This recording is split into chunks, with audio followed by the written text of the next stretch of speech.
Ang masakit na pagkatalo ni Donaire sa kamay ng Hapon. Pag-usapan natin yan mga boss. Cuadro-Alas General Casimero sinabihang basura ang laban ni Donaire.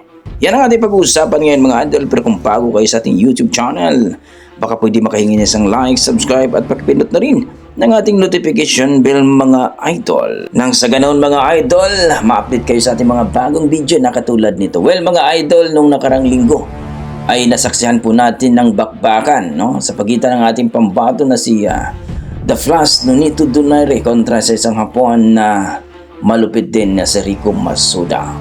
Bigo po na masungkit ang panalo ni Nonito Donaire mga boss. Nagtapos po sila sa 8 rounds stoppage mga boss. TKO o technical knockout ang nangyari dito ni Donaire. Tinapunan na po siya ng towel sapagkat ay delikado na po ang kanyang sitwasyon. Well mga idol, ay napakaganda naman ang pinakita ni Donaire sa una hanggang 4 rounds na kung saan ay dominante po ang ating pambato. Napaka-relax naman kasi si Donaire at talagang nag-i-enjoy lang siya. Kumbaga, nandun pa nga yung point na nasasaktan talagang Hapon sa kanya. Natamaan sa budiga, natamaan sa lip hook, napakaganda ang ginawa ni Donaire. Pero sa kalaunan mga boss, bumigay po si Donaire.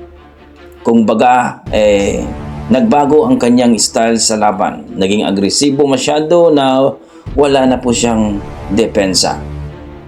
Nakababa na po ang kanyang kamay at natatamaan na po siya sa mga jab at straight. Kumbaga quick straight ang nangyari doon. Ganun pa man mga boss, nakasurvive po ang ating pambato. At doon po sa round 8 mga boss ay natapos po ang kanilang laban.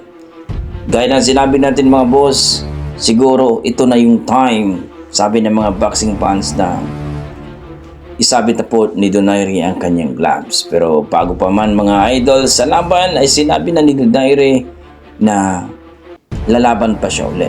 Ayon sa ating mga boxing fans, sana gumamit itong si Donaire na maging technical fighter o technical style para kumbaga pupuntusan na lang daw itong si Masuda. Pero ang nangyari kasi naging agresibo siya na walang depensa kaya natamaan siya sa quick straight ni Masuda mga idol. Ayon sa ating mga boxing fans, ayaw na nilang makita si Donaire na lumaban ulit sa luna baka daw madisgrasya pa. Ano pa naman daw ang inaasam-asam ni Donaire? Nagkampiyon na daw ito sa WBA at WBC dito sa Bantamweight Division. Kumbaga, pagbigyan naman niya ang iba ng mga boksingero na magkampiyon kagaya ni Masuda. Kaya dito makikita natin mga boss na pagkakataon na ni Masuda na magkampiyon dito sa WBA. Well, Masuda versus si Tsumi mga idol sa WBA. Pero feeling ko mananalo itong si Masuda dito kay Tsumi. Pero ganoon pa naman mga idol, ayon sa ating mga boxing fans, maganda na mag-retiro na itong si Donaire. Mag-enjoy na lang sa buhay at kasama ang kanyang pamilya. Huwag na daw na lumaban ulit dahil delikado daw. Sa edad na 43, naging 4 Division World Champion, naging Hall of Fame, okay na daw. Pero dito mga boss, bumanat itong si Cuadro-Alas Casimero during sa kanyang laban. Sinabi niya na basura daw ang laban ni Donaire. Pero ang ibig sabihin naman ni Casimero na ayaw na niya na makita itong si Donaire lumaban dahil baka daw madisgrasya pa. Ganon din ng mga boxing fans. Dahil sa laban na yun mga idol, nakita ni Cuadro-Alas Casimero na gulay na. Hindi na bumabato ng suntok at natatamaan na si Donaire at baka susunod na laban daw ay madisgrasya. So hindi naman maganda ang pagkasabi ni Casimero na basura ang laban ni Donaire.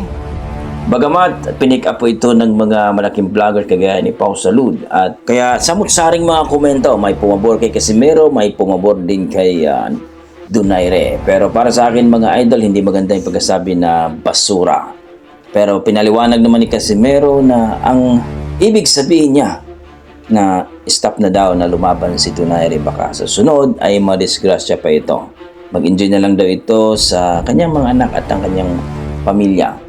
Malaki naman daw kinikita ni Donaire at for sure marami ng pera si Donaire kaya mas uunahin daw ang buhay kaysa laban. So kayo mga idol, ang masasabi nyo dito?